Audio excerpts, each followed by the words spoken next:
Well, welcome back, Torah fans. Welcome back to our series with Joel Richardson talking about the Skull Crusher, Gospel of the Skull Crusher. We are introducing this because, first of all, it's a brand new book and we want you to get it because it's a great book. And number two, how it relates to Yeshua's return. And of course, the fall feasts are all about that.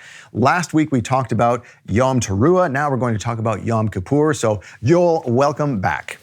Scott, thanks again for having me. Always a joy to be with you. Yeah, it's great fun. And you know what? You've just written this book. If you could just show it off again on the screen there. So I've actually got it right here. And then what I did is I took the cover off because I like it without the cover, to be honest with you. But it's much more dramatic. Yeah. So here's one of the Cloud Rider coming back. So yeah, I'm really excited about it. Yes, and I think, the exciting thing we talked about last week, which really gets me, is, sometimes we can talk to our friends and family who, go to their respective churches and they don't understand what we do. They kind of get it, they kind of don't. And, they fight with us, but we're like, no, look, you really need to understand the feast because this is Yeshua's return. I mean, if you're looking to escape before anything bad happens in a pre-tribulation rapture, you're going to be mistaken, and you really need to understand the sequence of how things happen here. I mean, first of all, that's why Michael did his Revelation chart and all this kind of thing to help you understand. No, this is after after the tribulation of those days. Then he comes. It's an understanding. So, is that part of your drive to write this book, is to help people understand that kind of thing? Absolutely. One of the biggest, as I mentioned in the last time I was on with you, the greatest fountain of error. So let me say it this way. Every Protestant out there, no matter who they are, has a paradigm that the church stumbled. Some would say the church fell, but that it got off track at some point. Everyone has a different idea of when and how bad. Otherwise, there'd be no need for a Reformation. Would all be Catholics or Eastern Orthodox. But it's those who are messianic that really identify the fact that the greatest error, the fountain of error, is when we begin rejecting our Jewish roots, our Judaic roots. And so the Torah illiteracy in the church is the source of so many of the bad doctrines and so many bad ideas. And the return of Jesus, the establishment of his kingdom on the earth, that is the pinnacle of all expectation and hope of the entire Bible. And so when you go through, and you survey all of the messianic prophecies and the story, then when some false teacher comes along and says, oh, the kingdom's already now, or it's all mystical and invisible, you go, like, that's just nonsense. You don't know the story. And so, yes, if we know Torah, not simply to know, obviously we want to study it to know what are the commandments, the instructions. We want to know about the feasts and the festivals and the fasts and all of these things, the Moedim, but also to know the story, to know this unfolding, he's making these promises through messianic prophecies as well as the covenants. Those two things together, most of the church are ignorant of. And so, yes, I tried to write this in such a way that your average Christian can read it. It's all about Jesus, but it tells the big story and it inoculates us to a lot of these bad ideas that have crept in, and not only have they crept in, then they've calcified and they've hardened in various segments of the church. And I believe that before he returns, the Lord is breaking some of those barnacles off, and sort of freeing us up from a lot of the error that's crept in. Well, speaking of error too, I mean, we see that recently in the last couple of years, ever since October 7th. I mean, we think we've heard in the church growing up that all the world will come against Israel. Well, how is that possible? The Christians will always be on Israel's side. Not anymore. It's been a flood of insanity, of irrational, demonic. Scott, I've been saying for 10 years, we're in the 1930s. And at times people have said, Joel, you're always such a sensationalist. You always have, everything's the end of the world. And I'm going, no, like we are in the 1930s. Well, it's no longer like we're moving toward, like we are there. The rhetoric that is now being spoken by mainstream influencers, not just on the left, but people who are former darlings of the right, Candace Owens, Tucker Carlson. These were folks that a lot of, believers would listen to. I mean, Candace Owens used to worked for some of the different Jewish organizations. I mean, she's very articulate. They are spewing out some of the most demonic, ridiculous anti-Semitism, and 70% of young kids support the Palestinian cause and Hamas over Israel. So it's like never again, it's now. I say to people, I speak in congregations and churches, I say, look, a lot of people say, how would I have behaved? What would I have done if I lived back during World War II, during the time of the Holocaust? And the answer is whatever you're doing right now, that's what you would have done, because it is, never again is now. And we're here. It's not sensationalism. It's not fear-mongering. Like, this stuff is here, and it's terrifying. Yeah, it definitely is. And that it kind of dovetails into the answer I always give to people where they say, well, the Bible, like you were saying, I think it was last episode, you're saying some people consider the Bible just to be a spiritual book, and all these things that are going to happen, well, that's all just metaphor. And people ask me, well, what do you think? Is the Bible metaphor, or is it physical? And I say, yes. It's always both. It's always both. Because if you don't, you're going to miss out. You're going to miss what's going on and miss these very dangerous things going on. So now we can see that all the world is coming against Israel. I'm sure that's getting a lot of people to dive back in their Bibles going, wait a minute, I heard something about this. Does that mean we're heading toward the end times? And you kind of related to that. Do you believe like we're marching toward the last of the end of the days? Look, there's no question about it. Everything from, again, we can sort of laugh at stuff like this, but the red heifers, and there's genuine real talk about rebuilding the temple. These are things that we've talked about and dreamed of and said, well, someday, but it's actually not just, apocalyptic Christian writers writing about the end times or Joel Richardson or anybody. It's actually the, leaders of Israel themselves are openly talking about it. You have like even American politicians. I don't know that Donald Trump's mentioned it, but I have seen, what's his name?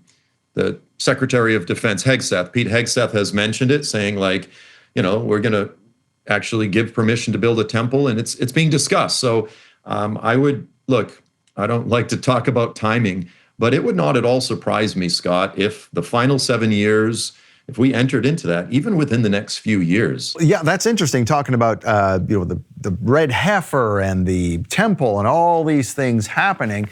And some people say, well, like, for example, R.L. Solberg would say, it's no longer going to be a temple, it's just metaphorical because we are the temple, and there's not going to be a physical temple built. So how do we explain that? Yeah, first I see a window here as a jokester, and I have to take the opportunity. So they asked me if I would consider being the guy that inspects the red heifer to see if there's, two hairs that are not exact. And when I came up to offer my application, I had a hair growing out of my ear that was like 3 inches long, because if I don't have my glasses on, I'm worthless. They rejected me outright. So that was unfortunate. But yeah, think about that. They have to comb over this thing. But the reality is, and I don't know if you saw this, but they said we're going to sacrifice a red heifer, but then they said it's just a trial run. But then they did it, and then people have come out and said, no, we did it according to Torah. It was actually done. We have the ashes. Like, the red heifer has been sacrificed. I haven't got clarity on that, but there's a lot of folks that were involved in that and say, no, we tricked them. It's been done.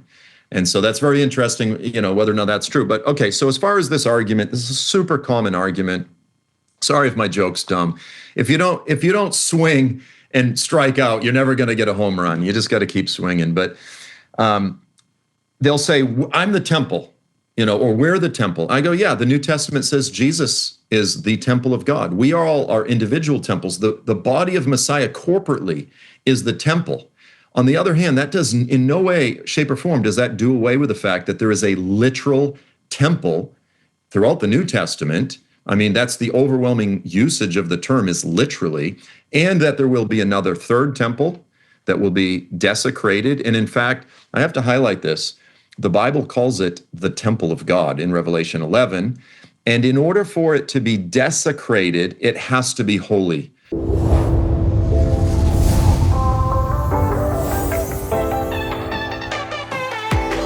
Hey Torah fans, we just wanted to take a moment to say a huge thank you to all of you, our supporters, our donors, and prayer warriors. Thanks to your faithful support, the End Times Conference in Taiwan, organized by Paul Shea and Kingdom for Jesus, was a powerful success.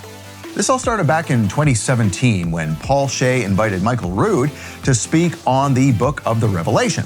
After stepping into full-time ministry in 2024, Paul Shea began preparing for this 2025 event using Michael's Revelation timeline as the foundation.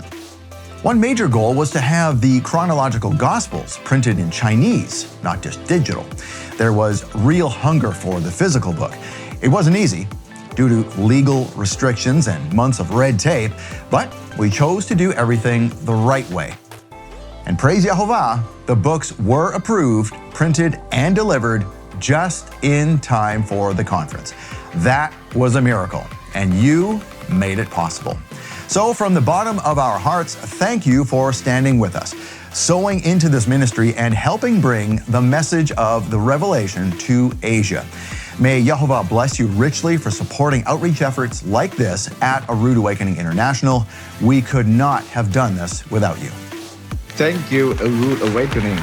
Blessings from Taiwan. So there will be a temple that will be built. Now, it could just be a tabernacle. It could just be a tent, but there will be sacrifices and it will take place. And I have to point out that we know it's not just metaphor. So many Christians, they kind of go like, God made all of these promises throughout the Old Testament. He uses very literal language. There's no reason to suspect these things are anything but literal. He promises a literal kingdom on the earth. And then you get to the New Testament and God goes, surprise! It was all symbol. It was all metaphor. And none of it means anything. We're in the kingdom now. And I go, so I use this little analogy and then I'll come back to the temple, but the movie Evan Almighty, which was with Steve Carell, was playing this sort of Noah character. And, everyone thinks he's crazy. And eventually even his family thinks he's crazy. He's building this boat in this sort of lot next to his house.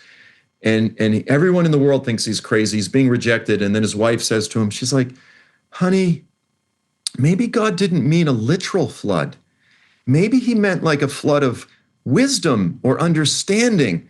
And then Steve Carell goes, if that's true, I am going to be so pissed, because like the reality is God clearly made these promises literal. So when Yeshua says, he goes, and there's going to be a temple as was spoken of by the prophet Daniel. When you go back and look at the statements that Daniel said, he used architectural language. When he describes what's going to take place, he references the abomination of desolation 4 times.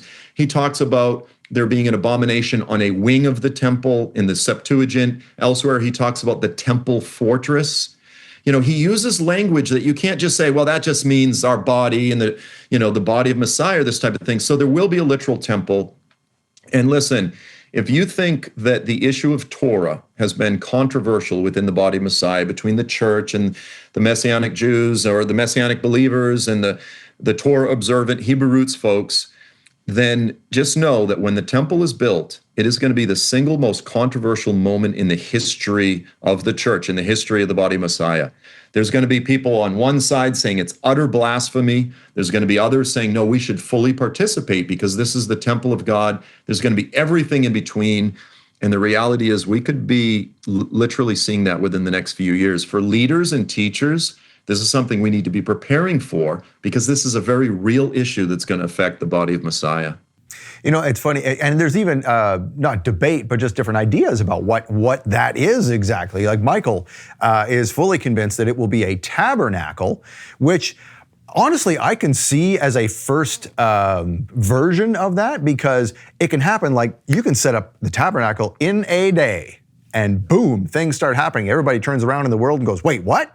And then there's, sacrifices happening, all this kind of thing. And that's the other thing too, is that sacrifices in a modern world, this is something nobody understands. And PETA is going to go crazy. And, Yeah, I go, Yeah, it's funny because you think about the number of sheep and everything that they'll need to be raising, and how is this all going to happen? So every now and then over the years, I've gone down to Branson with my family for vacation, and we go to this thing called Dixie Stampede, and it's a beautiful thing. I think Dolly Parton is the one who started the whole thing. Sorry. And I look at this big stadium, and maybe like 1,000, 1,500 people pour in, and they have a little chicken dinner. And then an hour later, there's a new one, and they're doing like 7 of these a day. And I'm going, where are all these chickens coming from? It's like thousands of them. And once the temple's going to be, they're going to need to conquer part of Iraq or something and just establish like a lamb farm. I'm kidding. They're not going to conquer Iraq, but it's going to be a lot of animal sacrificed. Listen, this is again a big debate among our Christian brothers and sisters. They go, anybody that participates in the temple, that's blasphemy. Paul the Apostle, clearly, in Acts 21, he took some of his men and they entered into a Nazirite vow, and they sacrificed, and Paul participated in that. He didn't just do it for show. He believed that it was holy, it was commanded. And that was decades after the ascension. So anybody who says the temple would be blasphemous, they have to contend with the Apostle Paul. He said, I'm a Jew, I'm Torah, zealous for Torah. The apostles in Acts 15, they were all zealous for Torah. There's some debate about, how to relate to the Gentiles, but there's no question that the apostles were Torah observant. Indeed, yeah, and I think Paul maybe understood it best because he was deep into those things which, counteract Torah and those kind of things. He had to give those things up, and he even gave Peter a heck at one point for, oh, no, Peter, you got it wrong. I had it wrong too. Wait a minute. That type of thing. And, and as far as saying that Yeshua is our temple now and all that kind of argument, well, yes, but like you said before, he's the temple, we're the temple. It's all this talk around this. We can't just have a Greek mindset and say, this is the way it is, put it away, now we're going on to the next thing. Right. Yeah, I agree with you. Listen, Christians, we really, we like certainty, and we like, it's this or that. We create these dichotomies. And the Jewish mind goes, is it this or that? And it goes, yeah, it's all of the above. But again, we're just talking about the third temple, but then after the Messiah returns, he is going to build another temple during the millennium. And you're dealing with Ezekiel 40 through 48. It is literally a verbal blueprint. It's like, and then it talks about, it'll be like 1 cubit, 3 stairs, windows, looking east. Like, how do you, what does that mean symbolically? Like, there is no way you can ascribe meaning to those things. It's a blueprint. It's like if I came in and my wife left a grocery list on the table and I look at it and I'm like, what is she trying to say by asparagus? She means asparagus. It's a grocery list. If we try to read that as some deeper spiritual meaning, that person's probably schizophrenic. If I go, what kind of message is my wife sending me here? That's mental illness. But we interpret the Bible that way and we say it's okay. No. There is a literal physical temple coming before Yeshua and then again after Yeshua, because God's purpose has always been to dwell with man. That's his purpose from the beginning, and he will fulfill that when he comes back. And speaking of which, we're going to talk about that next week. We're going to talk about Sukkot and even mix in a little bit of Yeshua's suffering and how that comes into Sukkot and how we should see that. First of all, there is the information on the bottom of the screen, store.joelstrumpet.com. Is that the only place you can get your new book, Joel? Right now it is. I'm boycotting Amazon as long as I can. They've stolen from me enough over the years, and I'm trying to make up the money that I put out to print the books. Indeed. All right. Well, if you like what Joel's doing, please get the book. And we're not here to sell a book. We want the purpose of this book is to show our people, our friends, our family who don't understand why we do what we do, give them a different perspective as to why we do it, using terms that they understand, like Jesus and God, and just things they will get. Is that the idea? Yeah, exactly. Yeah. So the book is written for Christians, and it's to help inoculate us from so many of the bad ideas that are out there, just by surveying messianic prophecies, promises about Jesus. It's all about Jesus. but I'm trying to open up the Old Testament to Christians that are mostly just New Testament people. And once we know the big story, as I said, we're protected against so many of the bad doctrines that are floating around out there. All right, great. Well, Joel, thanks very much. And next week, we're going to talk about Sukkot, so we will see you then. Thanks so much.